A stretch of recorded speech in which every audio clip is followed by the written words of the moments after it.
Bien, vamos a iniciar. Buenas noches a todos. Buenas noches. Vamos a iniciar nuestra novena sesión de la Escuela Teológica Pastoral de la Diócesis de Culiacán. Aquí es desde Culiacán. Está ya el padre Fito, padre Chacho en los Mochis, padre Johnny en los Guamúchil y Angostura, padre Jaime Giovanni en Guasave y padre Pablito. Y aquí estamos dando el curso, padre Manuel Mariscales y un servidor, ¿sí?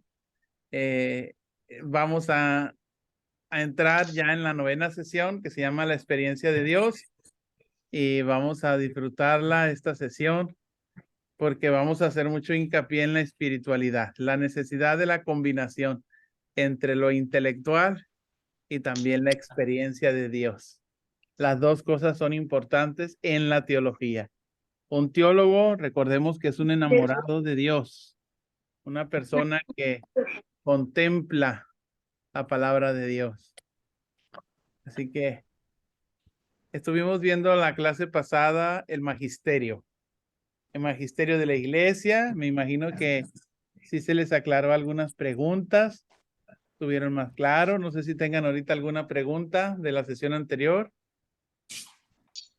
El trabajito, no sé si cómo van con esas preguntas. Magisterio ordinario, magisterio extraordinario, es cátedra, infabilidad, todos esos conceptos. ¿Se acuerdan? Sí. Carmelita, no se le escucha. Tu voz todavía no llega acá. Active su micrófono. No, Ya. estaba diciendo del concepto de triplex munus. Ah, sí. Es la función docente, pastoral y sacerdotal. ¿verdad? Sí, el Esas derecho tres. canónico exacto son las funciones del sacerdocio de Cristo. La función regal, con la función regal, eso sirve. Con la función sacerdotal es la cultural, relacionarse con Dios. Y la otra, la función profética, Profética. la que transmite la palabra de Dios, ¿no? Entonces, en el derecho canónico le llaman esto, por ende, las funciones de la iglesia.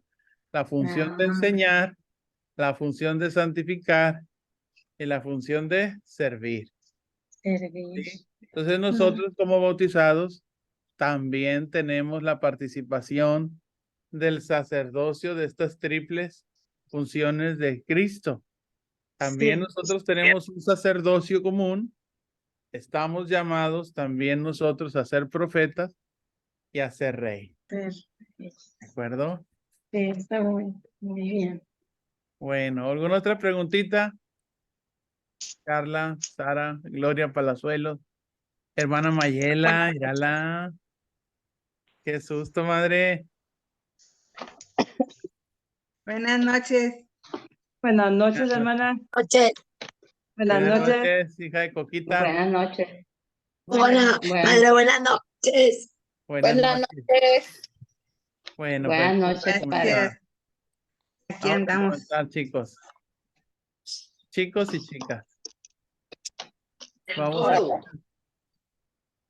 Vamos a comenzar con nuestra novena sesión.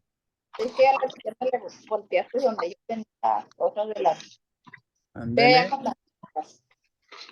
Vamos a desactivar el micrófono por si están hablando algo personal. No vaya a ser que salga una intimidad de ustedes a la luz del grupo y después queden avergonzadas y tengan que dejar el grupo. La experiencia de Dios. La experiencia de Dios. La experiencia de Dios no es del que inicia la fe. Es una necesidad permanente, ¿sí? Nuestro curso hemos estado viendo estos temas, que es la teología y la revelación. Ahorita vamos a ver la novena, que es la experiencia de Dios, el contenido de nuestro curso.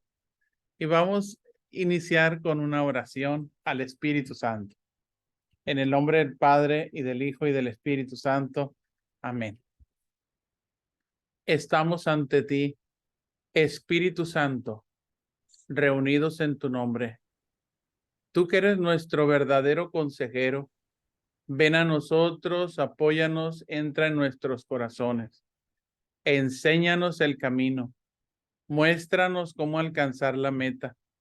Impide que perdamos el rumbo como personas débiles y pecadoras. No permitas que la ignorancia nos lleve por falsos caminos. Concédenos el don del discernimiento para que no dejemos que nuestras acciones se guíen por perjuicios y falsas consideraciones.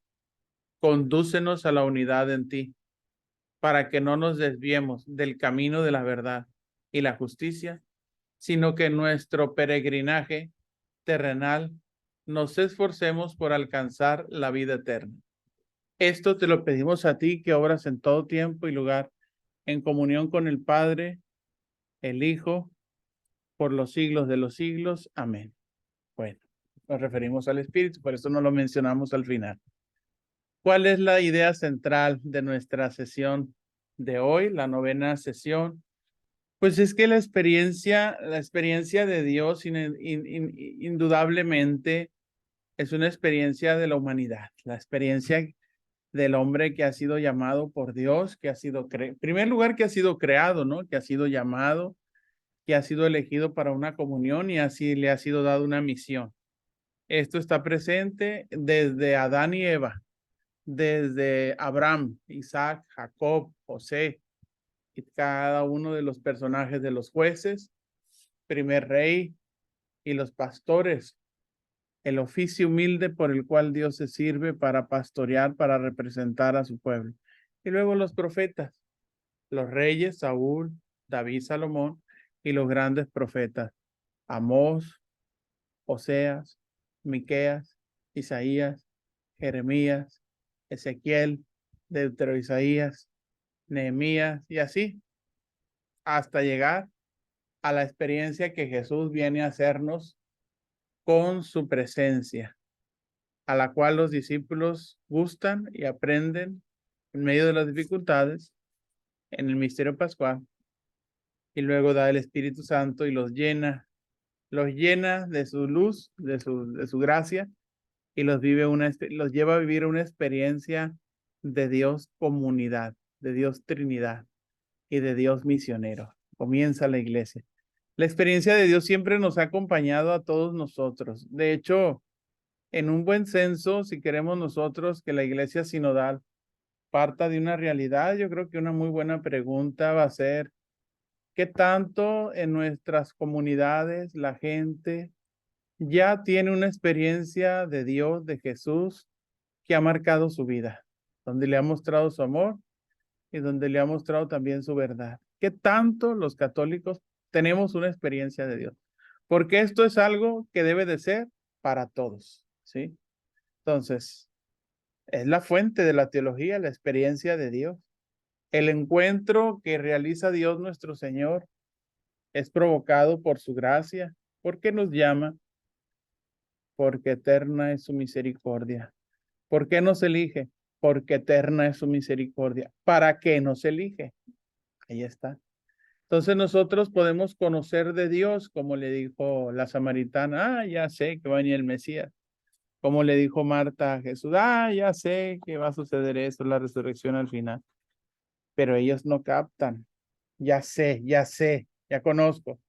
Y Jesús tiene que decir, yo soy el agua viva, yo soy la resurrección, yo soy el pan de vida.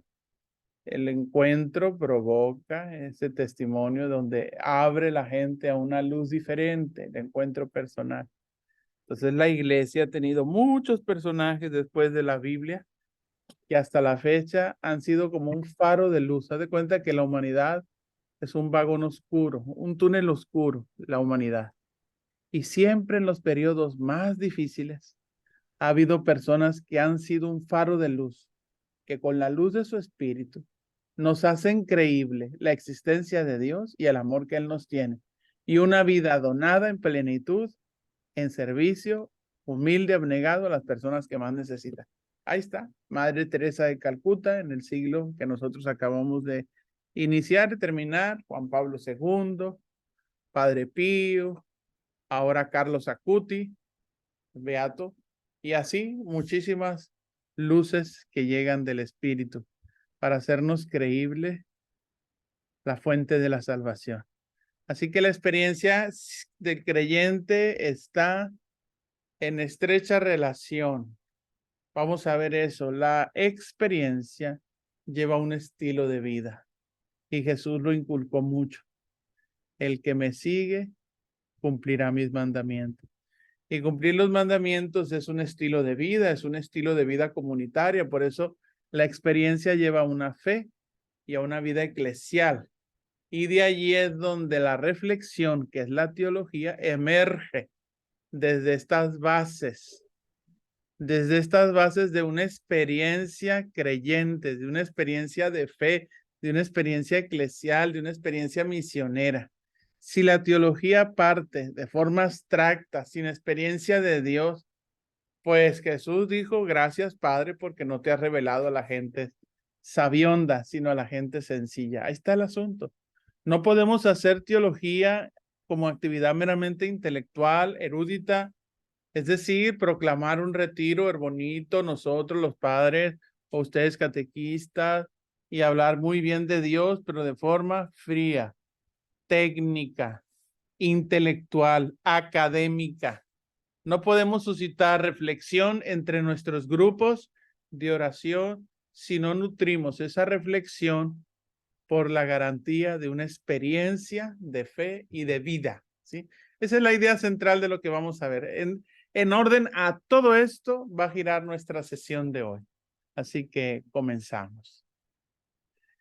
El primer punto es precisamente este. ¿Por qué es importante la experiencia? En primer lugar, miren, nosotros somos seres humanos. Nosotros no somos figuras, no somos esfinges, no somos modelos de estatua, nosotros no somos puro conocimiento. Es muy importante partir de la dimensión antropológica. ¿Quiénes somos nosotros? La experiencia en todo proceso de aprendizaje es sumamente importante para que pueda aplicarse a una vida y que nos dé una luz. Tiene que haber experiencia. Ningún trabajo sin experiencia funciona. Es necesaria la experiencia. Porque si no, caemos en el peligro del intelectualismo. Por eso es importante la experiencia. Es importante también contar con una síntesis del conocimiento y al mismo tiempo de la experiencia. La noción de la experiencia, entonces, ¿qué es? ¿Y para qué es importante para la teología? Vamos viendo punto por punto. Vamos a ver el primero, un poquito más difícil. El peligro del intelectualismo. ¿Qué sucede con el intelectualismo? El intelectualismo es cuando uno basa su vida en la dimensión del saber, del conocer, del tener los datos. Cuando nosotros tenemos solamente los conocimientos, en el caso de la vida cristiana, Jesús nació en Belén, murió en tiempos de Poncio Pilato. Jesús es consustancial al Padre. Jesús envió el Espíritu Santo. Jesús fundó una iglesia. Jesús murió en Jerusalén. Bueno, si vamos nosotros teniendo un conocimiento preciso, perfecto de Dios, ¿bastará eso para que un iniciado en la vida cristiana reciba sus celebraciones? No, es necesaria la experiencia. Hoy se habla de pasar de un paradigma de adoctrinamiento a iniciar al discipulado, a la vida cristiana. Pero aquí nada más hay una cosa, que el conocimiento, cuando decimos nosotros que es importante la experiencia, la oración, el espíritu, la praxis, no significa que el conocimiento es algo duro, frío y que no sirve. También, la experiencia no debe separarse del conocimiento.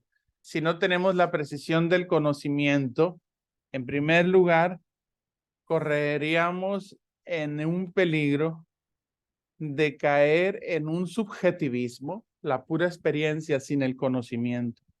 Pero si sucede al revés, el puro conocimiento, intelectualismo, nos hiciéramos déspotas, soberbios, fríos, sin capacidad de hacer arder el corazón de los demás.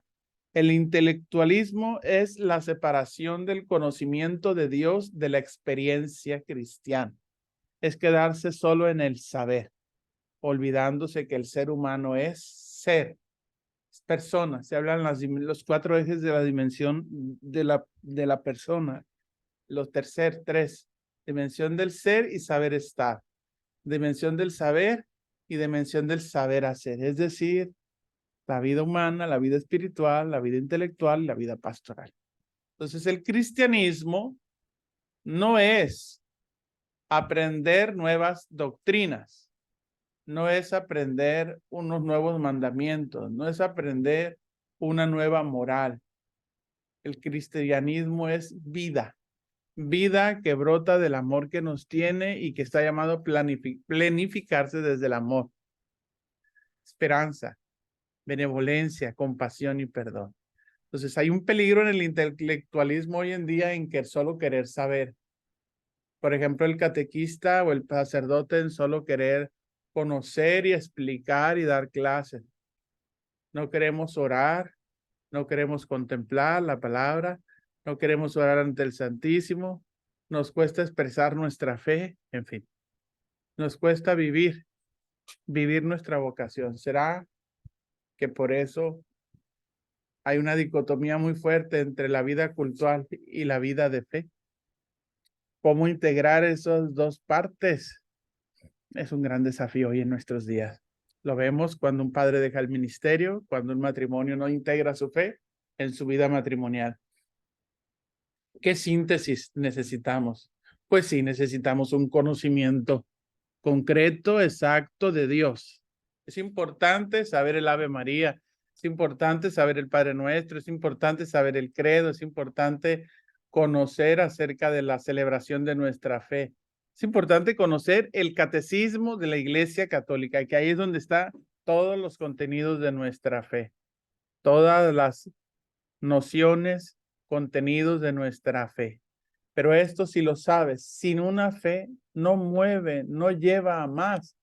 Es como decimos nosotros, si yo me pongo a estudiar teología solo, pero sin la comunidad me siento mal, necesito. Por eso este curso virtual, sin estar en el salón, sin vernos, realmente es de gente valiente.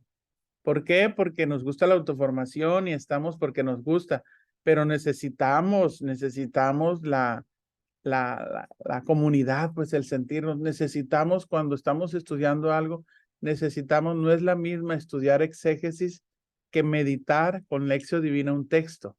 Se tienen experiencias diferentes y las dos son necesarias, ¿sabes?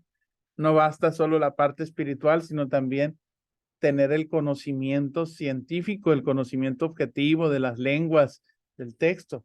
Bueno, pues eso, las ideas y nociones soportan nuestro conocimiento y mueven,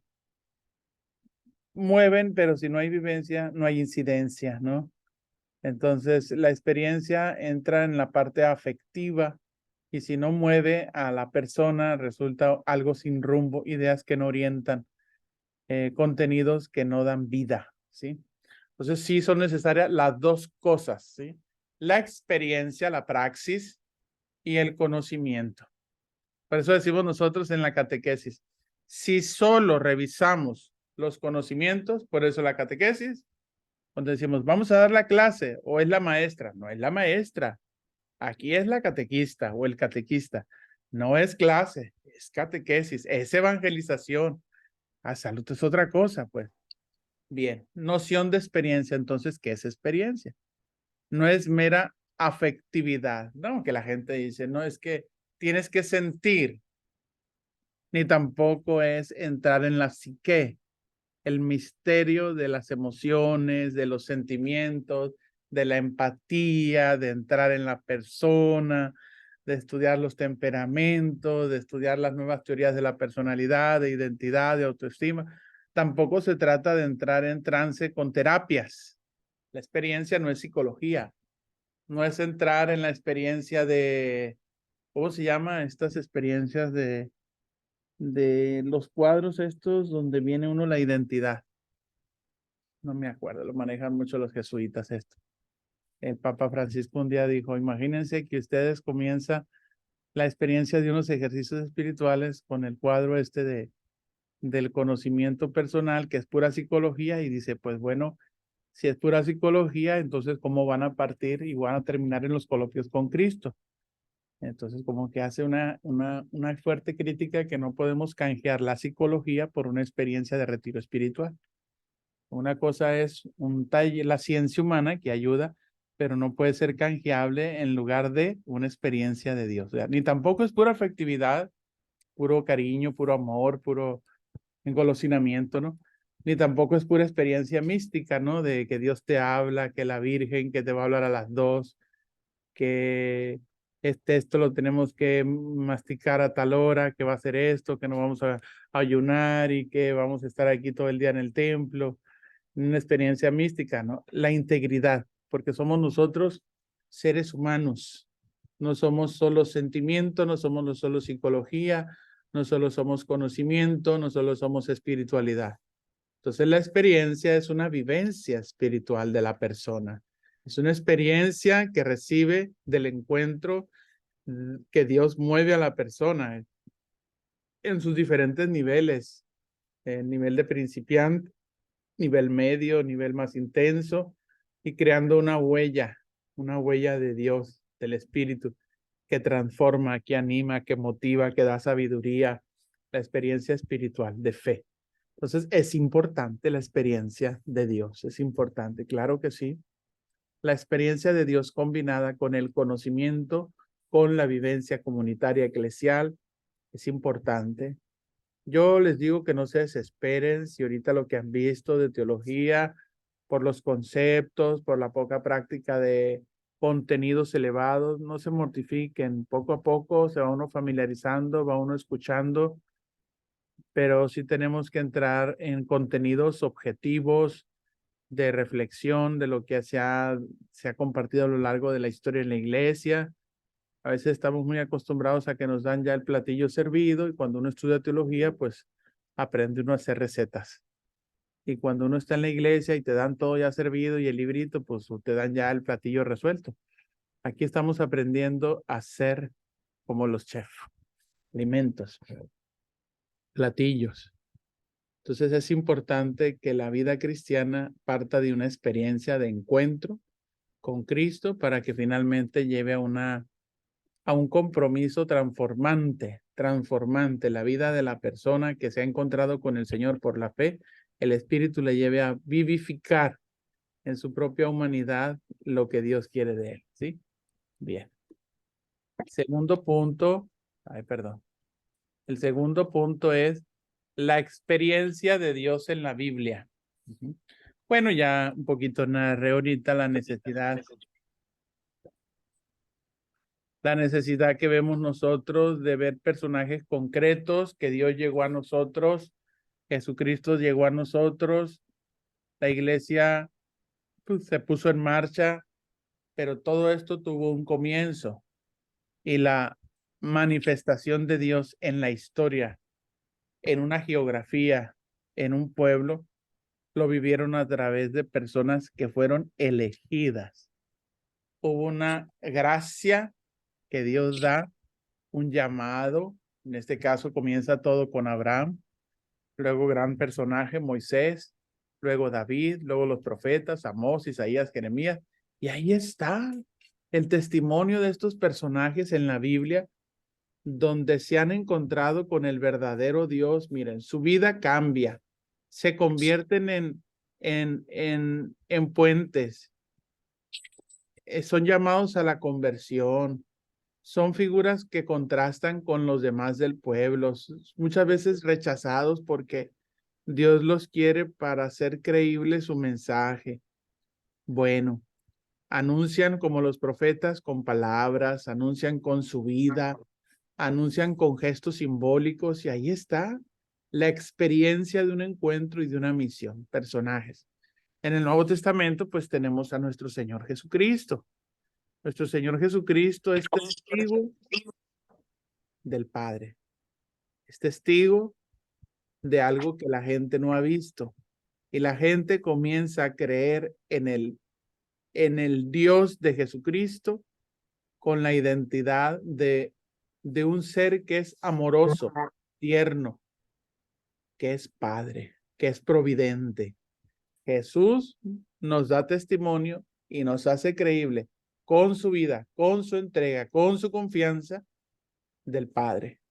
Y Jesús hace con el envío del Espíritu Santo que la experiencia vivida de amor del Padre y del Hijo, finalmente, a pesar del pecado, el Espíritu Santo los cure, los perdone y les dé la fuerza para hablar y anunciar en el Evangelio. Ahí está la Trinidad, el Padre, el Hijo y el Espíritu Santo, que va haciendo su experiencia de amor, de la misión, pero antes de transformación y de comunidad, de formar un pueblo, ¿de acuerdo?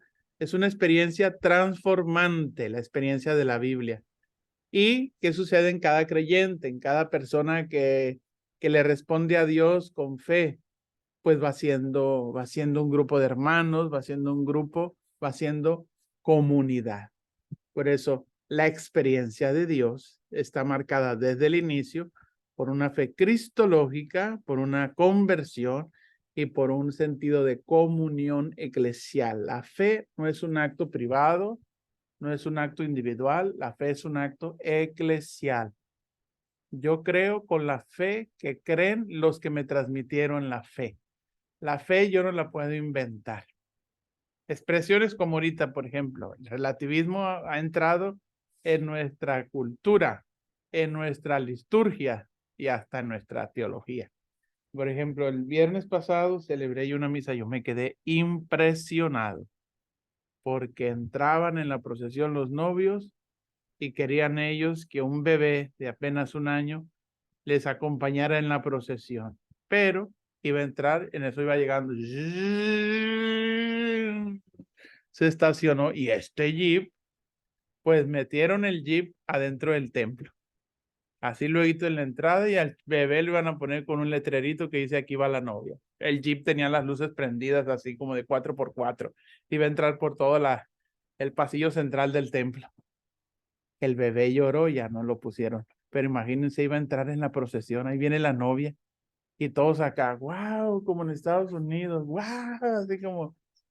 Pero ya después cuando estoy casándolos, a ellos, cuando los estoy casando, de repente escucho un perro, wow, wow.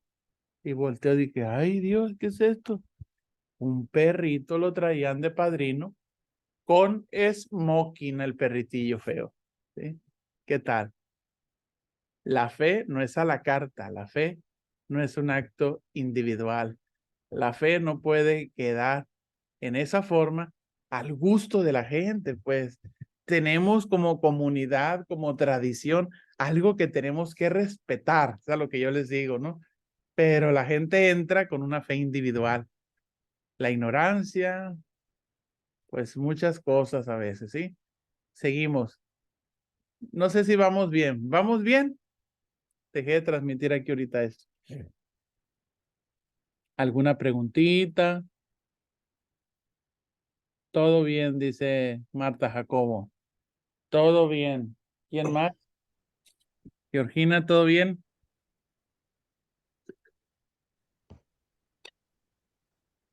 Muy bien. Padre, entonces, Estoy tomando, ¿cómo se llama esta agua, Georgina? Micle. Micle. Ah, Agua roja, Micle. ¿Para qué, padre? Para aumentar la hemoglobina. El micle Limpiar la sangre. El micle es una plantita. ¿Para qué es, Georgina? Para limpiar la sangre. Limpiar la sangre. Ah. Y la puede tomar, la usan mucho los protestantes que no aceptan la transfusión de sangre. Y sí te aumenta la hemoglobina y sí te limpia. Ay, Te ayuda mucho. Uno tiene que hacerle la lucha. La risa. Magda. Ahora somos los cristianos los que estamos, ya les estamos ganando en ese aspecto Sí. también. ¿Cómo la ven, Magda? Adelante, ¿tienen una pregunta? Padre, por ejemplo, la experiencia de Dios en la Biblia, yo entiendo que nos enseña sobre su amor, su poder y su gracia.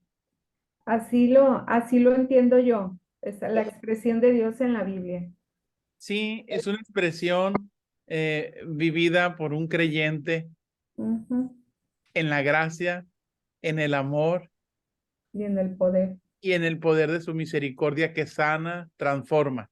Sí. Porque también es transformante la gracia de la experiencia en la Biblia. No es solamente una gracia, sino también transforma.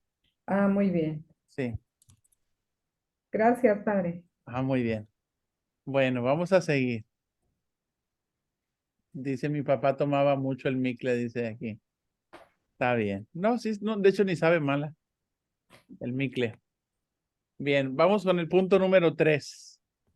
La cuestión de la experiencia en la teología cristiana. Ahora vamos a ver problemas, conceptos, personajes a lo largo de la historia de la teología. Aquí, por ejemplo, podemos ver a San Agustín. Hasta el siglo XVI, lo que pasa es que no se concebía a lo largo de la historia de la iglesia la experiencia en la teología cristiana, como que no la tomaban como parte de, como que era muy nocional intelectual. Y lo otro ya se daba por supuesto, de acuerdo. Pero cuando entran esos problemas con la reforma protestante, de la sola fe o la sola razón, el iluminismo, entonces ya empiezan a considerar la experiencia en la teología. Otros la eliminan porque dicen como que es un elemento subjetivo, pero en fin, aquí tenemos antes del siglo XVI, obvio, antes del siglo XVI, ¿no? San Agustín, ¿no?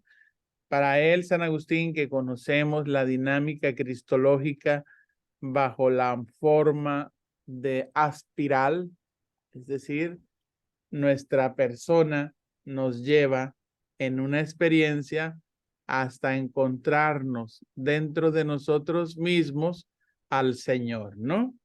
Pero por eso dice, no es ahondar en sí mismo, no es buscarme, sino es a la luz de la fe entro a ese misterio inexplicable que la fe va ayudando y a descubrir, ¿sí?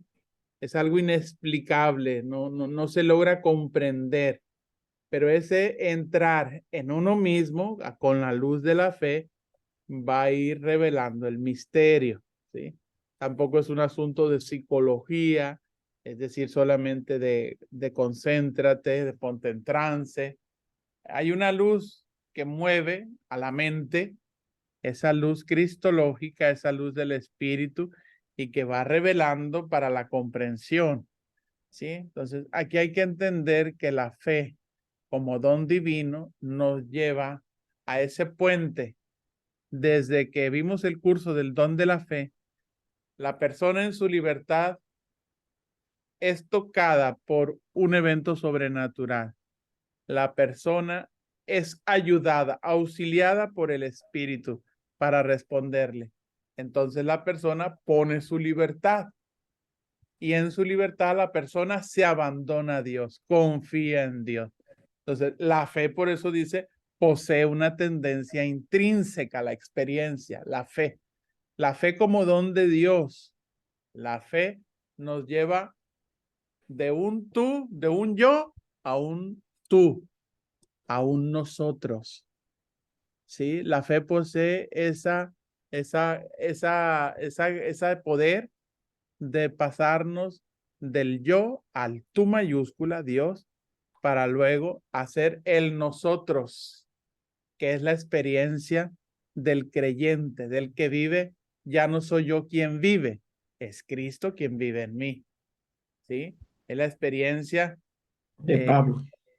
de Pablo, sí, de Pablo que dice en Gálatas 2:20, ¿no? La anticipación ya de la vida bienaventurada. Felices los limpios de corazón, verán a Dios.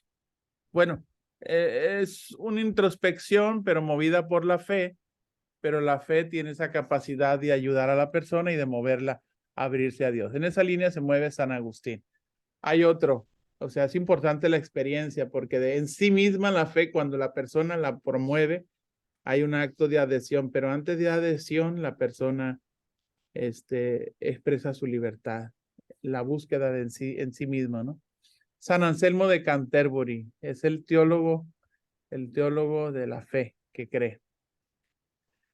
La verdad cristiana, buscada a través de la experiencia, la verdad, fíjense, la verdad cristiana, ¿qué significa? Dios es Padre, Dios es Hijo, Dios es Espíritu Santo. O sea, esa es la verdad, los contenidos que se gusta a través de la experiencia, a través del momento en cuanto uno se acerca a ella, se asoma, encuentra uno en el misterio, encuentra una luz que me descubre a mí, una parte de mí, como decía Cardenal Carlo María Martini. La palabra de Dios habla de Dios. Y cuando yo la leo con sencillez y me meto todo y me zambuto en la palabra de Dios, descubro que no habla de Pedro. Veo en Pedro mi persona. La palabra de Dios habla de mí. No solo habla de Dios, habla también de mí. Y luego cuando la palabra interpela, me da una luz, me mueve, me toca, entonces la palabra me habla a mí. Habla de Dios, habla de mí y habla a mí para que yo le responda en la oración. Y esa es la experiencia, ¿no? Y entonces la teología de los monjes tiene como eje donde basa su reflexión en su contemplación, en su experiencia, de lo que ellos van gustando. Eso es lo que dice San Anselmo de Canterbury, dice, el que no cree no experimentará nada, y el que no ha experimentado tampoco conocerá nada. ¿Se fijan? Las dos cosas son importantes. El que no cree no va a experimentar nada. Va una persona a misa. Si usted no cree, pues no va a experimentar nada. Y el que no ha experimentado nada, pues tampoco va a conocer nada. Si no ha experimentado nada, pues no va a conocer, ¿sí? La luz, como dijo Jesús, ¿sí? Padre, gracias porque no te has revelado a la gente sabia, sino a la gente sencilla. Y los sencillos son los que tienen la apertura de la fe. Y ellos son los que se ganan la experiencia. Y por lo tanto, conocen más. De la misma manera dice que la experiencia se eleva sobre la experiencia, se eleva sobre el haber oído decir. Así el conocimiento del que experimenta sobrepasa el conocimiento del oyente, porque el oyente nada más es así de fuerita. Pero el que ha oído decir así hacia adentro, pues ya adquiere una experiencia. El conocimiento se convierte en una experiencia. Dice, por eso no se puede comenzar a investigar los misterios sobrenaturales antes de haber adquirido desde el sólido fundamento de la fe unas costumbres y una sabiduría probada. Es importante la experiencia, o sea, la vida probada, que son las virtudes y la sabiduría para poder reflexionar, investigar sobre los misterios de Dios. O sea, San Anselmo de Canterbury hace, estamos hablando del siglo XI, hace creíble la necesidad de la experiencia de vida cristiana, la experiencia creyente para poder hacer teología. Y como dice él, si uno hace teología sin fe, uno no va a conocer nada, no va a decir ninguna novedad, solo va a repetir nada más. San Buenaventura. San Buenaventura es otro personaje franciscano. Él insiste en una concepción de la teología como saber práctico y no simplemente especulativo. Franciscano, al final de cuentas, ¿no? Creo que sí, ¿verdad, San Buenaventura? Un saber práctico, la teología, y no solamente especulativo de las ciencias. Su obra no solo es la de un maestro en teología, frío, técnico, sino sobre todo la de un maestro de espiritualidad. Pues por eso es San Buenaventura, ¿no? Es un hombre con un gran alcance en el espíritu, pues lógicamente su congruencia de santidad de vida, que eso respalda su espiritualidad como maestro, y tiene la ciencia de la teología. Entonces tenemos a un teólogo y a un santo. Santo Tomás de Aquino. En el acto de fe, dice, los dones del Espíritu que Dios concede llevan al creyente a una experiencia. En el momento de creer, en el momento en que la persona en su libertad se abandona en el Dios que toma la iniciativa, movido por amor, y se dirige a nosotros, entonces Dios da sus dones cuando la gente recibe ya el don del bautismo. Y esos dones le llevan una gracia de una experiencia. La experiencia del perdón, la experiencia de una mejor comprensión, la experiencia de una comunidad, la experiencia de una paz, la experiencia de una seguridad, se disipan los miedos, en fin, cada vez más honda del ser, la verdad y la belleza que encierra el misterio de Dios. Fíjense los atributos de la de Dios: el ser, uno, la verdad y la belleza. Es como que a través de esas cualidades descubro Dios que es sabio, que sus caminos son justos. Si el hombre y la mujer aspiran a algo de la belleza en este mundo, no hay belleza más pura y más grande que la belleza de Dios. Si una persona aspira al conocimiento, a conocer y a reflexionar y a tener control, no hay mejor verdad que la de Dios, que nos hace descubrir nuestra pequeñez. Y así, ¿sí? Santo Tomás es muy, muy grande. Entonces, para él, la experiencia significa una experiencia, una mística cristiana. Y la mística es como ya sentir las cosas de Dios, sentirlas. Y es muy diferente a saber, como decía después San Ignacio de Loyola en los ejercicios espirituales. Decía San Ignacio que los ejercicios no solo consisten en saber que soy hincha, sino en sentir internamente a Dios. En los ejercicios espirituales, ¿verdad, hermano Mayela? Ándele. Lo que pasa es que a veces uno en los ejercicios vive la experiencia de una motivación, pero uno dice, la plática, la charla, la conferencia estuvo buenísima. La dio el padre muy bien. Ah, los ejercicios no consisten en escuchar pláticas ni conferencias. El ejercicio consiste en el sentir internamente a Dios y hacer ese ejercicio. Uno, desde el silencio, y que sea el Dios el que me instruya. Y el ejercicio espiritual es bonito, no por la plática que me dieron, sino el ejercicio que yo hice con el material que me dieron, los puntos que me dieron, y yo lo llevé a una experiencia de oración. Y ahí es donde Dios regala a veces la consolación en los coloquios o en la meditación, y ahí es donde uno siente internamente que es muy diferente, dice San Ignacio, al saber. El saber así como que aprendo, pero ya luego se me olvida. Pero el sentir entra al corazón, te marca. Como si estuvieses allí en el mar de Galilea, con el miedo, viendo a Jesús, sintiendo su poder, quedando realmente construido, ¿sí? Por una experiencia difícil. Bueno, pues, ahí está Santo Tomás. A partir de Lutero, Martín Lutero, la reflexión de la experiencia. La Reforma Protestante. A lo mejor esto va a ser un poquito más difícil. Trato de hacerlo lo más sencillo que se pueda. Con la Reforma Protestante. ¿Alguien de ustedes se acuerda a qué refiere la Reforma Protestante? ¿Alguien se acuerda? ¿A qué refiere la Reforma Protestante? ¿Se vale hablar? No se me amontonen. ¿Quién quiere opinar? Los escucho. Decía algo sobre que no éramos como capaces de cuestionarnos o encontrar a Dios por nuestros propios medios. Ok.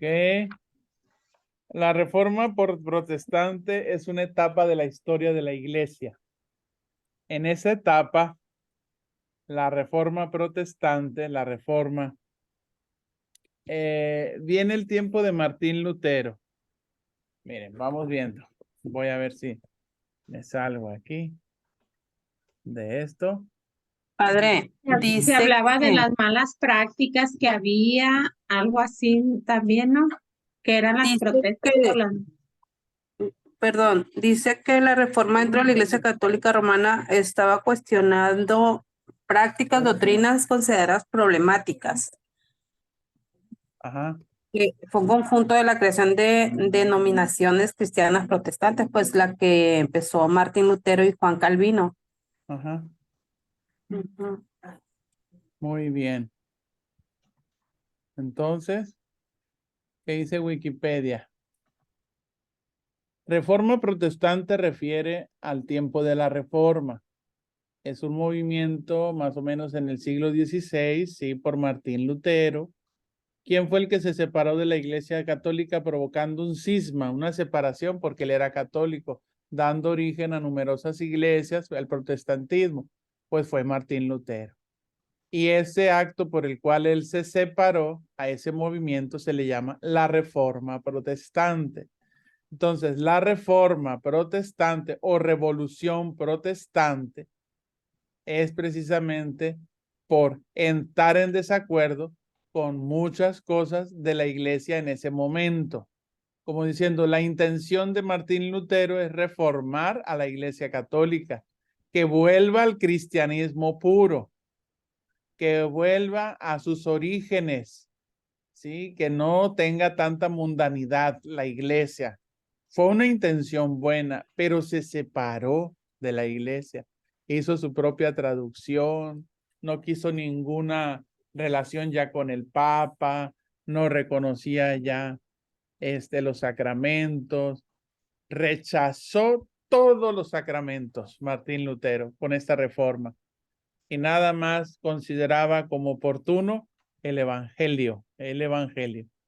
Entonces de ahí pues vienen muchísimas cosas. Más o menos se dieron una idea, ¿verdad? ¿Está bien? Bueno, entonces con la reforma protestante, la experiencia, el tema de la experiencia que tiene, ya no es como algo como la parte de nosotros al Dios que se revela, como dice la Biblia. Ahora tiene un tono subjetivo, porque ya no está a tono con la tradición que ya habíamos visto con mayúscula, no está a tono con el magisterio unido con la escritura. Se da una separación, por eso la experiencia adquiere un tono subjetivo. Cuando digo subjetivo, que es impropio, pues es algo parcial, no es algo pleno, es algo a partir de un punto de vista, pero no del correcto y del verdadero camino que Dios quiere, subjetivista. Y dentro de eso están la ortodoxia protestante, es decir, los que más quieren ser más puros a la iglesia de antes. Y dicen ellos que la Biblia transmite una verdad salvífica. Y la verdad salvífica es un testimonio del Espíritu Santo. Y ese Espíritu Santo habla al corazón. Entonces, para ellos, esa experiencia de leer la Biblia, ahí está el punto, ¿verdad? De la experiencia. Pero no lo aceptaron, ¿verdad? Vamos a ver. Ya. Silenciamos a una chica. Ya. En el siglo VIII, el criterio, dice, real de verdad es para teólogos y luteranos reformados. Para ellos ya el criterio ya no de experiencia, sino el criterio de la verdad bíblica, porque ellos están en esa línea, la reforma protestante. Dios que se comunica a mí a través de la palabra. Para ellos ya es un principio racional. No es importante la experiencia, sino realmente lo que Dios dice. Entonces viene otra línea. Teólogos protestantes, ya en el siglo XIX, se van al otro lado y dicen que la experiencia personal como lado subjetivo del protestantismo, insisten en ello. Es importante no tomar tan a la letra lo de Dios en la palabra, lo racional. Es importante también cómo la persona se adhiere a Dios, cómo la fe esa parte subjetiva, otra vez van para ese lado. Y como criterio independientemente de la verdad. O sea, como que le da el valor a la experiencia. Entre ellos hay como altas y bajas. Y luego la teología protestante desplegó así sucesivamente en 3 siglos estos 3 criterios. Estuvieron oscilando entre sí, entre no, entre sí, entre no. Entre la Biblia, entre solo la verdad bíblica, no tener en cuenta la tradición, el magisterio, por eso la razón, la Biblia, y luego otros que se fueron, no hay que olvidar la parte de esa experiencia, ¿sí? Un poquito así, oscilaron en esas 3 criterios. Vamos ahora al siglo XIX y al siglo XX. Aquí encontramos teólogos, filósofos y un poquito complicado más esto. Espero se tengan paciencia, ¿sí? Schleiermacher dice, ya es del siglo XIX, la experiencia religiosa, dice, es cuando uno tiene conciencia de su propio yo. En la vida de Dios, pues cuando dice una persona, hoy en día, pues que toma conciencia de su ser y esa conciencia de su ser lo lleva a esa experiencia. Y para él es de esa forma, tipo así como concentración, ¿no? De sí mismo, asumir la propia mente, ¿no? Tener control de ella. Entonces, de aquí arranca un protestantismo ya más contemporáneo y la experiencia de la fe va a ser la experiencia subjetiva de lo que cada persona tenga como conciencia de de lo que cada quien cree, pues. Ahorita mucho en el catolicismo hay mucha gente así, ¿no? Una experiencia subjetiva de la fe, que lo cree como verdad. Por ejemplo, hay mucha gente que ve brillitos y ya piensa que Dios le está hablando, pero no nos fundamentamos más en una conversión, en un apostolado, en un compromiso integral, pues, en un estudio. Y la verdad a veces es más lo que dice aquel padre que está en aquel video youtuber y le creemos más a él, pues, al padre que tiene un don sobrenatural que cura. Por ejemplo, el padre, ¿cómo se llama? Cancelado, mucha gente, uy, no, pues tiene una experiencia a veces hasta como un poco subjetiva, ¿no? Porque yo me fijo en la librería, en el Didec, cómo la gente pide tanta cosa, ¿no? Que se queda uno así, que quieren un escapulario de la Virgen no me acuerdo con qué, del escapulario de los enfermos, con la Virgen de la Milagrosa, completo, un combo, un Cristo con no sé qué, una medalla acá, y se queda uno, y todos estos combos, ¿dónde lo inventa la gente? Y tiene que ser así porque si no lo quieres. Es una experiencia subjetiva de la fe, que la fundamentan como una certeza para poder seguir adelante como creyentes, autoafirmándose.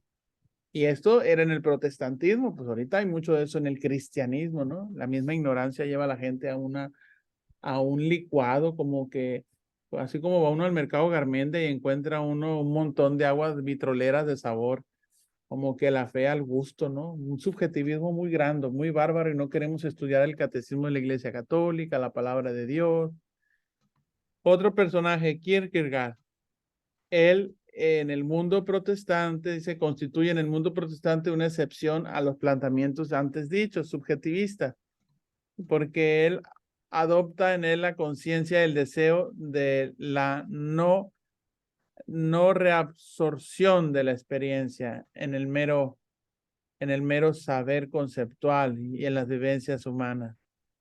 Para él es importante en esa conciencia la experiencia de Dios, pero en el conocimiento también, pues, que sería la otra parte de lo primero, pues, que no tiene como certeza el conocimiento de Dios, sino simplemente lo que yo siento, ese subjetivismo. Y el otro da el balance, sí, al conocimiento y a la vivencia. No basta el subjetivismo de una fe, lo que yo siento, lo que yo creo, porque hay cosas que más allá, fíjense, a nosotros nos pasa, hay cosas que más allá de lo que yo siento, que lo que yo creo, porque la fe es un acto libre, pero también yo debo ser humilde que yo no conozco toda la verdad y que debo de estar abierto para aprender, para cuestionarme, para obedecer. En este caso, el misterio de la revelación de Dios. Los autores católicos modernistas, dice, defendieron a principios del siglo XX la tesis de que la revelación divina y la esencia del cristianismo consisten en una experiencia. Hay muchos que se fueron ya por la línea más personalista y es importante el Dios que se revela como parte esencial del cristianismo, el creer en la persona de Jesús, la experiencia del sujeto creyente. Bueno, y dice, la doctrina de los modernistas fue censurada. Fue censurada porque también lleva a un subjetivismo, pues. Porque si todo lo que es objetivo de Dios se encierra en una experiencia, en un embudo cerrado, corre el riesgo de crear comunidad aislada de la gran comunidad católica. Por eso la doctrina de los modernistas fue censurada por Pío X. En las últimas décadas, la teología ha incorporado como necesaria la experiencia a su reflexión. Se habla de una teología que parte de un momento de contemplación, de un momento de estar en el Santísimo, de un momento de silencio, y ya luego viene la investigación, el estudio, la reflexión. Es parte de la propia vida también, como hemos dicho, el teólogo tiene que tener congruencia de vida en lo que está reflexionando para poder entonces relacionarla adecuadamente, ¿no? Y situarla en el marco más amplio de la autoridad eclesial y a la tradición de la iglesia. No puede él actuar con su soberbia de solo decir lo que él ha reflexionado porque lo ha contemplado en el Santísimo. También necesita abrirse en un marco más amplio y eso se lo da la experiencia de una espiritualidad que lo une a la fe del pueblo, de la Iglesia Católica. Si no, va a ser un teólogo separado y luego va a empezar a decir cosas que la Iglesia nunca ha dicho. Pero como es muy sabio y es muy profundo, va a decir la gente, pues sí, tiene seguidores, pero así ha habido muchos que vienen luego en el olvido y más se recuerdan por los errores que causaron. Punto número 4. Fe y experiencia. Entonces vamos a ver estos 3 puntos. Es necesaria como experiencia circular, es decir, la fe a la experiencia mueve y la experiencia sin la fe es nada. Hay una mutua reciprocidad. La fe busca la realidad de Dios y luego también esto es un don del Espíritu. Bien. Entonces aquí estamos nosotros, la circularidad entre la fe y la experiencia. Cuando yo les digo esto es que ya lo repetí pues en la idea central, que caminan juntas pues. Caminan juntas la experiencia cristiana y la fe en una imagen circular pues, una imagen así caricaturesca. Una lleva a la otra y la otra mueve a la otra, como un engrane. La fe procede de una experiencia y luego la experiencia desarrolla la fe en el sujeto. Por la fe, con la fe viene de una experiencia y esa experiencia lleva a un crecimiento en el sujeto, a la fe. Porque si no se hace así, en esta forma recíproca, caeríamos en un intelectualismo, en una soberbia bárbara, lastimosa, y en un emotivismo. ¿Qué significa eso? En un subjetivismo, en un sensacionalismo. Es decir, solo la experiencia cuenta o solo el conocimiento cuenta, sino las dos. Si no se conectan las dos, caería en uno de estos de los dos extremos. Es importante las dos. La fe supone el conocimiento, supone en primer lugar la experiencia, ¿no? De donde brota la fe. Y la experiencia nos lleva a decir, por ejemplo, en pocas palabras, Jesús me llama, pero antes Jesús que me llama es porque yo estuve con un amigo de Jesús. Estaba con una experiencia de amistad y la otra persona conocía a Jesús. Y cuando viene Jesús, el amigo nos lo presenta. En esa experiencia de amistad nace la fe. Pero la fe me lleva a profundizar esa experiencia a un conocimiento más, que es lo que le llamamos nosotros la catequesis, ¿no? El encuentro con Cristo, el querigma, me lleva a una profundización. Y no podemos las dos estar separadas. Se necesitan mutuamente, ¿no? La fe, a esa experiencia de fe. Si no va a quedar como algo abstracto, dice. Por eso el último punto dice, una experiencia sin un contenido claro podría desembocar en fanatismo, en irracionalidad, en un protestantismo, subjetivismo, en crear otra religión. O el puro entusiasmo religioso, la emoción, sin un contenido, sin una teología subyacente, sin una cristología subyacente, sin una eclesiología subyacente, sin una experiencia teológica. Si no hay teología en las experiencias que hacemos, corre el riesgo de ser simplemente una espuma de la lavadora que nomás sale el sol y se acaba. No deja huella de una continuidad, de un plan de salvación, de algo que está en unión con la palabra de Dios. Eso es importante, ¿sí? 2. La fe busca la realidad de Dios. Exacto, la fe y la experiencia de la que hablamos se apoyan, ¿sí? Y el asentimiento que da la persona libremente cuando Dios se revela, no se descansa en la palabra, sino que a través de la palabra escuchada quiere entrar con Dios. El punto es llegar a Dios. La fe no solamente es como deseo, sino es poder llegar a donde está el Señor y poder quedarme con Él. Me quedo con Él. Por eso dice Santo Tomás, el acto del que cree no se concluye en el enunciado, sino en la realidad del Señor. O sea que no basta creer los contenidos, sino creerle a Dios, como le dijo Pedro. Señor, hemos trabajado toda la noche, como diciendo, la experiencia la tengo yo, pero porque tú lo dices, echaré las redes. El acto de creer pasa del conocimiento a una realidad. Me quedo contigo. Renuncio a mi saber y acepto lo que tú me dices, porque tú lo dices, echaré las redes. Se la abandono en Dios. Es un don del Espíritu, ¿sí? Es un don del Espíritu. El Espíritu concede a la persona aceptar la revelación.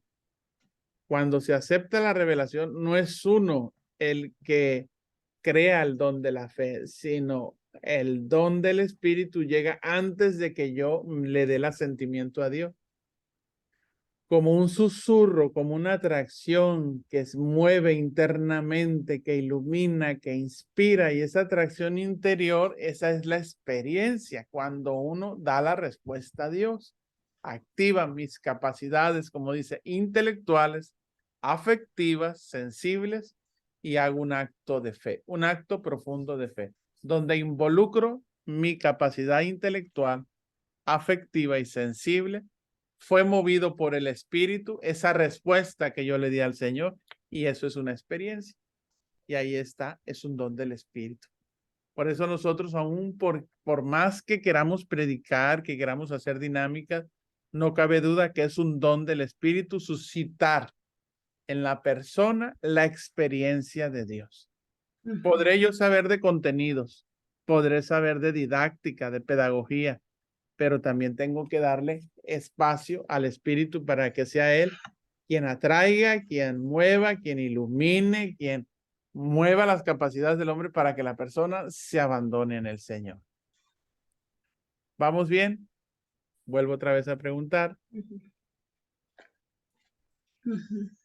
Aquí me detuve, pregunto, Una Padre. observación, le escucho. ¿Quién es? Zenaida. Ah, Zenaida, sí. Anoche en una reunión que tuvimos del movimiento en el que estoy, Ajá. se hablaba de los talentos, de los dones porque nos adelantamos un poquito, ¿no? Reflexionamos el evangelio del El domingo próximo. domingo, sí. Ujú. Entonces, se nos cuestionaba de que, pues, si Dios me dio dones, ¿de qué sirve que me haya dado dones? Voy a ser como el siervo ese perezoso que enterró el millón y le devolvió a Dios, al Señor, pues, le devolvió íntegro a como le dio a que se lo guardara. ¿De qué sirve que Dios nos dé tantos dones si no los ponemos al servicio de los demás? Entonces se queda uno nomás así como que, pues no pasa nada, ¿verdad?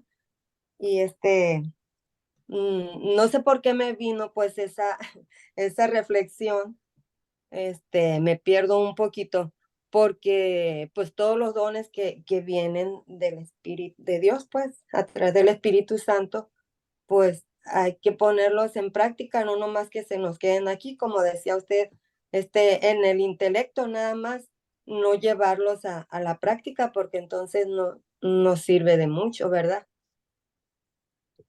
Así es. Lo que de Dios baja, a Dios tiene que volver. Pero la mediación nuestra es que Dios quiere que la reparta en mi hermano.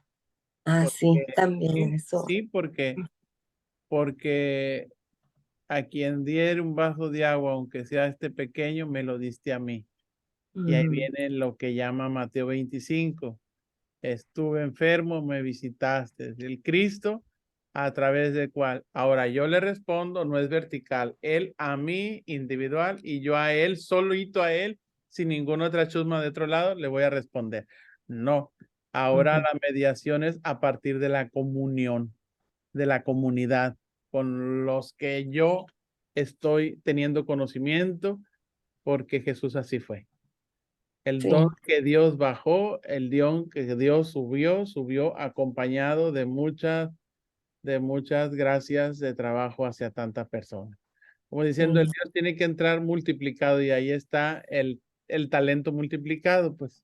Sí, ajá. Digamos que no se multiplica cuando como lo recibo, así se lo entrego otra vez. Tiene que ir a través de otro que me presente el don ante Dios del que yo le compartí. Y ahí el don ya está multiplicado.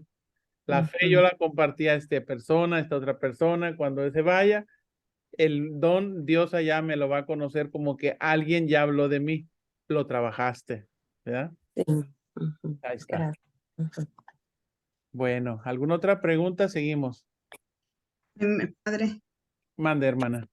a mí me gusta mucho desde esa experiencia de Dios también, otra vez volviendo al pasaje de la samaritana, porque ella misma tiene esa experiencia y va y se las cuenta a su comunidad, pero ellos mismos tienen su propia experiencia y le dice, ya no creemos solamente por lo que tú nos has dicho, ¿verdad? Sino que realmente lo vivieron, lo acogieron.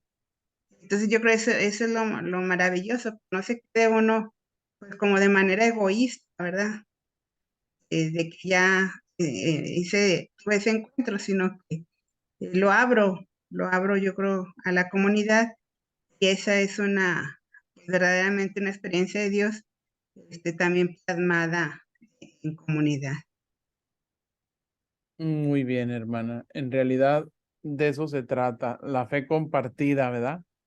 La fe compartida crece en uno. Sí, porque ya nos compromete, si no, pues me quedo nomás como muy mística, pero con helio y no aterrizo, ¿verdad? En hechos concretos. Sí, como dicen, esa persona va a muchos retiros, va a muchos cursos, sí, muy bien, qué bien, pero no lo comparte. Recibe mucho, pero no se le ve que otras personas sean ayudadas por su testimonio. Y entonces, como decimos, bueno, pues esa persona es muy mística, pero muy individual, ¿sí? Ujú. Bueno, seguimos. Gracias. Gracias. Seguimos con el siguiente punto, que sería características y condiciones de una experiencia creyente, ¿sí? En primer lugar, la experiencia del misterio es posible porque Dios se revela, porque Dios sale a nuestro encuentro. O sea, la experiencia, experimentar a Dios es posible.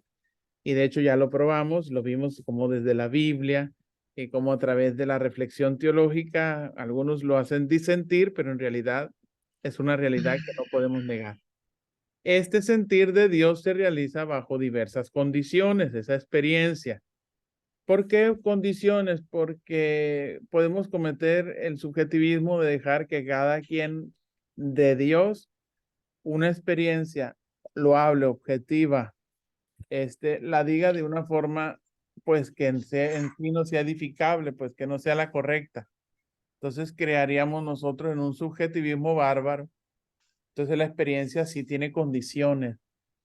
Tampoco la experiencia no se produce en estado puro ni en modo directo. Hay mediación y no llega a revelarse de forma completa y clarita. Llega con intermitencias, ¿no? Como el Wi-Fi cuando no llega buena señal. Llega ahorita, pero ay, fuera, no me llegó, se salió. Así es la experiencia de Dios, la oración. A veces uno está bien entrado y de repente anda uno seco que no tiene, no solo no gana, sino que no conecta uno con Dios. Parecería que Dios no me habla. Y tampoco, pues, no es de modo directo, porque, pues, ¿quién soy yo para que Dios trate a mí? No soy su vicario, porque Dios nos hace humildes. Dios nos hace que lo encontremos en un estado donde la vida de nosotros esté con un corazón limpio. Eso también es una exigencia para nosotros, un compromiso. Y se haya siempre situada con la mediación de un mundo exterior también y el mundo interior. Bueno, entonces se realiza a través de una experiencia de un mundo finito. La experiencia de Dios es limitada porque no lo podemos saber todo, no lo podemos comprender todo en un 2x3. Es procesual. La experiencia de lo divino es paradójica porque buscamos al grande y el grande está en lo pequeño. Es paradójica, ¿no? En la comunicación de la experiencia. Entonces vamos viendo el primer punto. Sí, el primer punto es, se realiza a través de la experiencia del mundo finito. ¿Qué quiere decir esto? Ahí lo tienen ustedes en su libro. Yo lo único que estoy haciendo es eso. El hombre se hace experiencia de Dios a través de lo que es palpable, a través de lo que puede tocar, a través de lo que puede ver. Y a partir de esa realidad, de su naturaleza, de la creación, de los animales, de la misma persona, a través de los acontecimientos de testimonio, pues trasciende. La persona vive una experiencia en un mundo, pues finito, pues, mesurado. El yo, dice, interior contribuye a la experiencia, pero ese estímulo que la persona adquiere en su yo interior la provoca, dice, no únicamente su buena recepción, su buena sensibilidad, también proviene del exterior. Por eso decimos a veces, escuchar sonido de agua, escuchar sonido de pajarito, oler la naturaleza, la tierra, mirar los atardeceres, mirar los colores, contemplar la belleza de la vida, o sea, proviene también del mundo que nos rodea y simbólico. Tenemos una experiencia a través de lo interior y a través del mundo que nos rodea. Sí, por eso uno a veces dice, los cielos, dice un salmo, los cielos narran la gloria de Dios, el firmamento, la gloria. O el Salmo 8, ¿no? ¿Qué es el hombre para que te acuerdes de él? El ser humano para darle poder. Lo hiciste inferior a los ángeles, lo coronaste de gloria y dignidad. Pero la reflexión es, ¿qué es el hombre para que tú te acuerdes de él? Por eso puse esta imagen de un hombre abierto a la naturaleza, pero también está en la soledad porque la experiencia de Dios parte de uno mismo, pero también en contacto con el mundo en el que vivimos. Es una gracia, como decíamos, suscitada por el Espíritu, por la palabra, en fin. Vamos viendo además. La experiencia de Dios es limitada, ¿sí? No alcanzamos aquella luz. No logramos medir la distancia de mi mano a donde está el Señor. Dios es siempre superior a nosotros. Entonces, Dios es siempre mayor que cualquier experiencia podamos hacer de Él. El don de Dios siempre nos supera, nos supera. Nosotros lo podemos acoger, pero humanamente hablando, Él se hace a nuestra condición, pero todo no queda claro en uno, sino nuestra humanidad lo acoge a partir de lo que uno puede. Sí, es como si el tesoro entra, pero yo no puedo agarrar más porque no tengo más bolsas y el tesoro se me va, pero siempre lo tengo, pero solo voy a agarrar lo que puedo, lo que en mi momento mi organismo va a digerir. O sea, come uno mucho, postres, comidas, pero mi cuerpo lo va a arrojar, lo va a desechar o incluso me va a causar un malestar de estómago porque no lo necesita mi cuerpo. Bueno, si es Dios, nuestro Señor en nuestra vida, la experiencia, pues del don es superior a nuestra capacidad de acogerlo y nunca podremos nosotros encerrarlo, decir ya lo comprendí todo. No es cierto, no podremos comprenderlo todo, no podremos conocerlo todo. Por eso de Dios sabemos a hoy y mañana sabemos de otra forma y siempre cada día va a ser siempre una novedad. La experiencia en sí, como es una parte de nosotros, no es una meta. La experiencia es llegar a Él. Es como un camino que me ayuda. Quien hace de la experiencia un objetivo, se está ocupando de su propia psicología. Es como buscarse mucho a sí mismo. Porque al final de cuentas, quien llama es Dios y a Él tengo que ir, a Él tengo que volver. Y por eso de nada sirve buscar la experiencia si Dios no le concede, si no le muestra su amor para que vaya a Él, aunque no lo alcanza a comprender todo. La experiencia de lo divino es paradójica. ¿Por qué? Porque ahí el Padre lo ama, Jesús en la cruz, pero él mismo dice, Padre, ¿por qué me has abandonado, no? Bueno, así es, ¿no? La experiencia cristiana es paradójica porque no siempre es una experiencia de luz, de consuelo.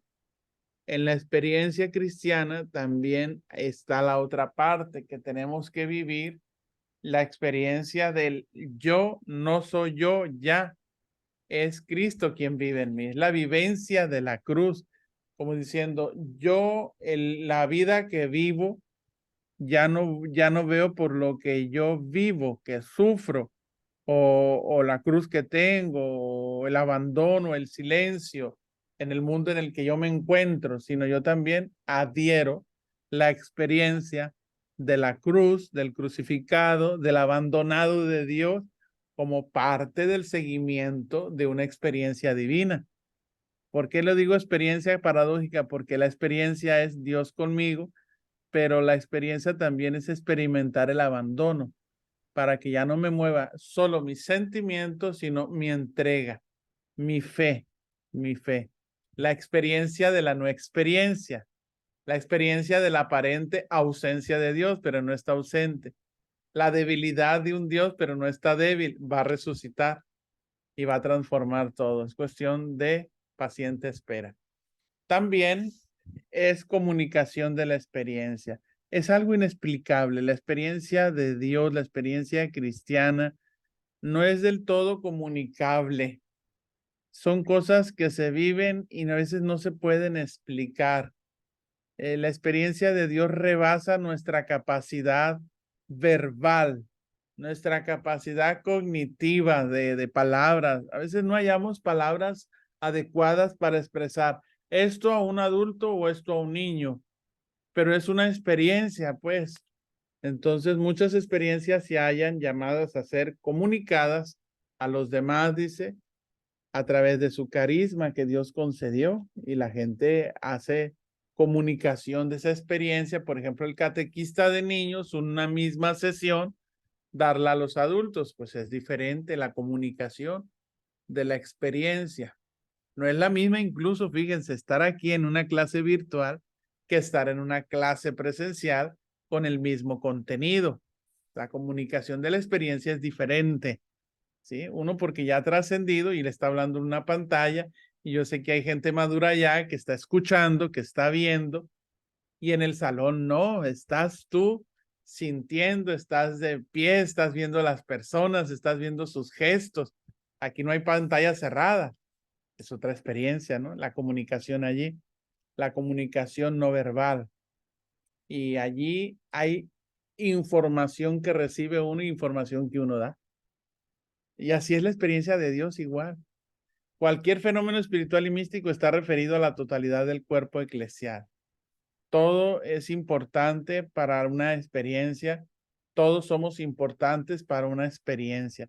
Por eso cuando se vive una experiencia de una misa bonita, como dicen a veces, primeras comuniones, boda, todos somos parte importante para referir esa comunicación, tanto el de la iluminación, el de la limpieza, el de las flores, el organista, el lector, la gente que se portó muy bien y llegó puntual, que estuvo atenta, el sacerdote que estuvo atento. Todo es parte de, no es la misma en una iglesia que donde pasó un perro, un niño llorando, pasó el de las tortillas, todo se escucha, hay abanicos, el sonido no se escucha, el coro se escucha bien feo el micrófono y chilló, entonces el padre se enojó, todo es importante, ¿no? De la totalidad.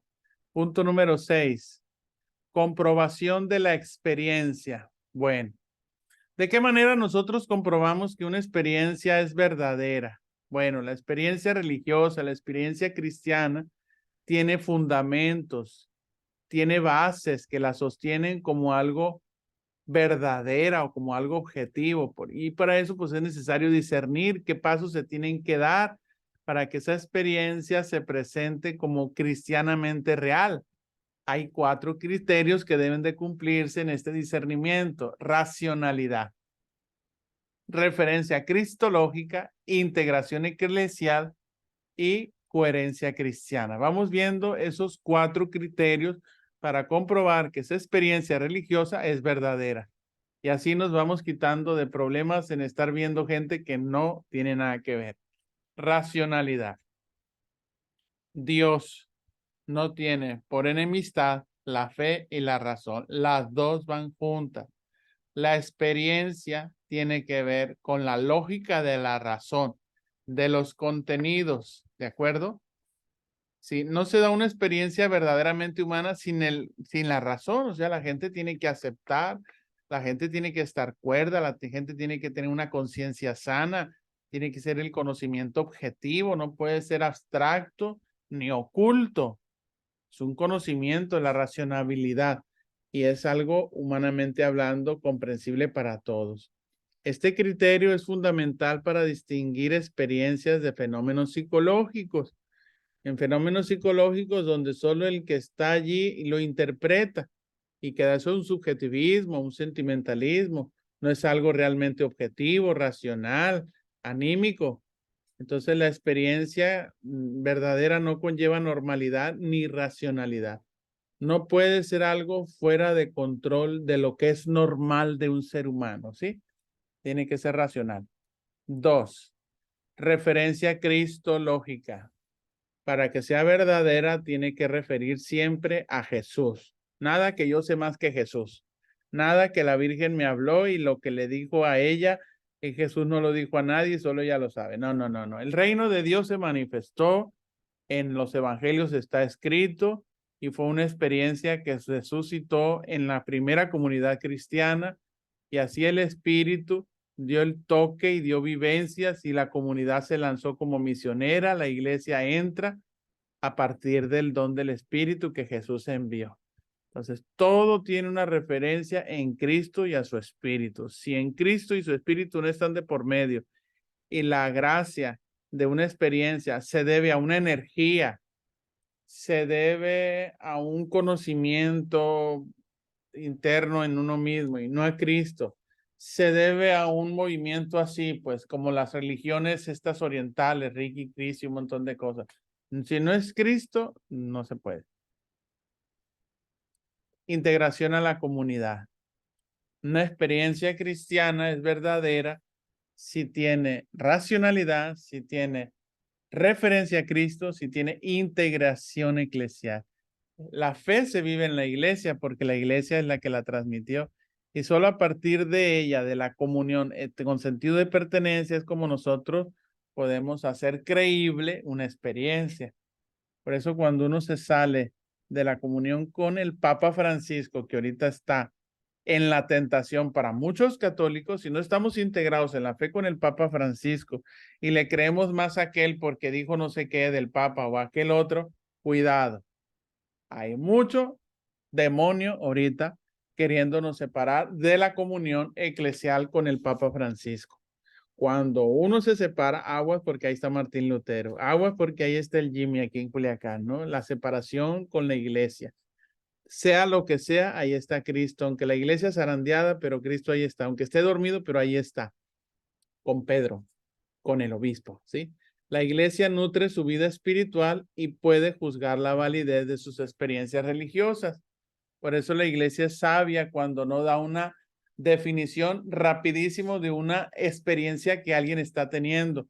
Ni la puede promover como verdadera ni como válida, la somete por prudencia a una revisión, pero no la puede proponer, ¿sí? Entra en un discernimiento. Por eso la verdad sobre Dios es inseparable de la iglesia. Ahí está el rostro de Jesucristo en la comunión eclesial. Es lo que llama ahorita el Papa de la sinodalidad, pues que nos está costando tanto. Nos está costando mucho el discernimiento en la verdad de lo que Dios quiere, de hacer su voluntad. Hay mucho que reflexionar sobre esto, la verdad. Y el último punto es, ahí está, el toque de queda, coherencia cristiana. Todo árbol se conoce por sus frutos. ¿Cómo es creíble una experiencia cristiana? ¿Cómo es su vida? Si la persona dice que la Virgen le habla y que está sangrando, pero si esa persona tiene doble vida, no tiene coherencia, no es creíble lo que está diciendo. La experiencia tiene que producir una conducta moral adecuada al Evangelio. Esta conducta sobrepasa el orden individual. Tiene que ser un bien para la comunidad. La coherencia de vida no puede detenerse en metas de una santidad personal, 3 horas en el Santísimo, 2 días ayunas por semana. No. Tiene que estar en el servicio fraterno, en el amor al prójimo, en el servicio, en coherencia de vida, la justicia. Punto 7, espiritualidad y teología. Hay 2 caminos entonces que nos llevan hacia Dios, la teología y la espiritualidad. Ya con eso concluimos. La teología busca a Dios a través de lo racional, de lo discursivo, que es lo que no tenemos la experiencia nosotros, es lo que estamos ahorita haciendo. Y la espiritualidad lleva a Dios a través de la vía contemplativa, a través de la vida afectiva, intuitiva. Generalmente una espiritualidad a la carta más la tenemos nosotros, más por lado del afecto, de la contemplación, de la intuición. Lo racional y lo discursivo como que no existe ahorita mucho en los laicos. La gente estudia, lee, reflexiona, piensa y eso es súper importante que lo hagamos, porque solo así madura nuestra fe con la reflexión teológica. La teología sin contemplación degenera en ciencia de puros conceptos. Y una contemplación, es decir, una espiritualidad sin teología, es pura fantasía espiritual. Las 2 son necesarias. Así que la actividad teológica se desarrolló en gran medida a partir del siglo XV, separando teología y experiencia. Hubo esa separación en el siglo XV, pero hoy no. Hoy la iglesia reconoce que debe haber una unidad. Se debe de recuperar esa unidad. Los misterios de Dios, por su propia naturaleza, han de ser más adorados, venerados que escrutados y analizados, que por tanto ha de ser una teología más de rodillas y no simplemente una instalación de una biblioteca para estudiar libros. Bueno, tienen aquí algo de tarea, que es dones del Espíritu Santo. ¿A qué se refiere la ortodoxia protestante? Son los protestantes más apegados a escuchar la verdad bíblica. ¿A qué se refiere la experiencia mística? A una experiencia individual de Dios, sin tener en cuenta al otro. Inefabilidad de Dios. Autores modernistas, protestantes, que conciben únicamente la experiencia, como parte integrante del creyente, pero en un nivel subjetivo, pues. La noche oscura de San Juan de la Cruz es cuando camina uno a la luz de la sola fe, sin sentir nada. Por ahí va. Y luego, ¿en qué consiste el peligro del intelectualismo en teología? El intelectualismo en teología es solo buscar el conocimiento sin partir de una experiencia de Dios. ¿Cómo se puede remediar el intelectualismo? Pues regresarnos a un encuentro con Jesús y caminar las dos juntas. ¿Qué es la experiencia religiosa? Bueno, ya lo dijimos de muchas formas, ¿verdad? Y ahí está. ¿Qué les parece? Hemos concluido. Despierten. Ya mero estamos casi.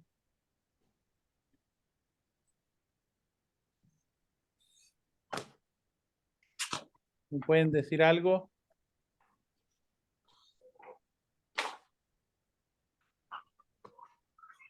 Yo diría que si nos hace examen, yo reprobaría. No, no va a haber examen. No va a haber examen. Esas preguntas son para reafirmar. No se trata otra vez en lo conceptual. Vamos reafirmando. Es el primer curso de introducción a la teología.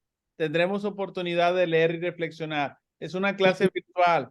Tiene sus bondades porque estamos aquí, pero tiene sus limitaciones porque tenemos un mundo de cosas. Y si no le estudiamos y no le volvemos a repasar, menos aprendemos. Pero a mí me parece que el libro está muy sencillo. Está sencillo. No se claven en el siglo XVI, sino en la idea central desde el inicio y los puntos, los 6 puntos, 8 puntos, allí.